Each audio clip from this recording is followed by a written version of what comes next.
अस्सलाम वालेकुम रहमतुल्लाहि वबरकातुहू।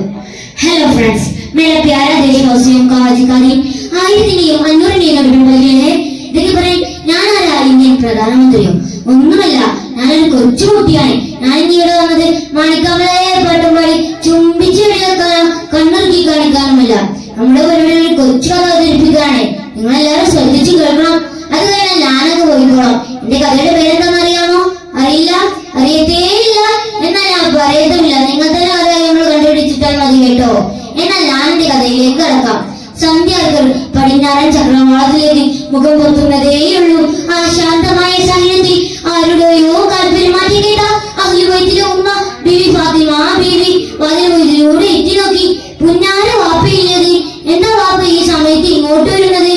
മോളെ നീട്ടി വിളിച്ചു. മോളെ ഫാത്തിമ. ഫാത്തിമ വാതിൽ തുറന്നു. കെട്ടിപ്പിടിച്ചു ഉമ്മ കൊടുത്തു. എന്നിട്ട് ചോദിച്ചു, എന്തൊക്കെയുണ്ട് മോളെ വിശേഷമെന്ന്?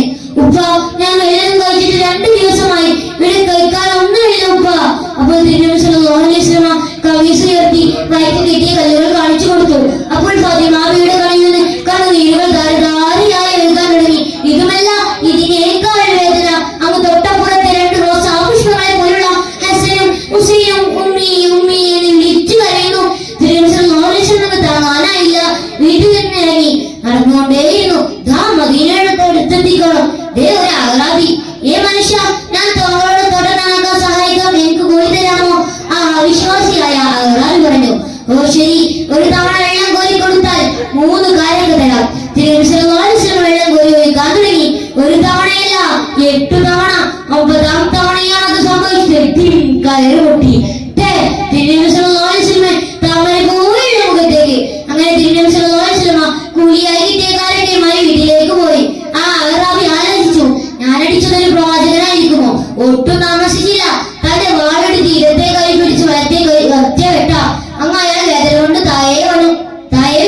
അതിൽ വന്ന് യാത്രാസംഘം ചോദിച്ചു, ഏ മനുഷ്യ, താങ്കൾക്ക് എന്തു പറ്റി? ആ അഹ്റാബി കാര്യമെല്ലാം പറഞ്ഞു. വീണ്ടും ആലോചിച്ചു, ഞാനടിച്ചതൊരു പ്രവാചകനായിരിക്കുമോ? ആ മനുഷ്യന് വീട്ടിലേക്കുള്ള വഴി അറിയാമോ?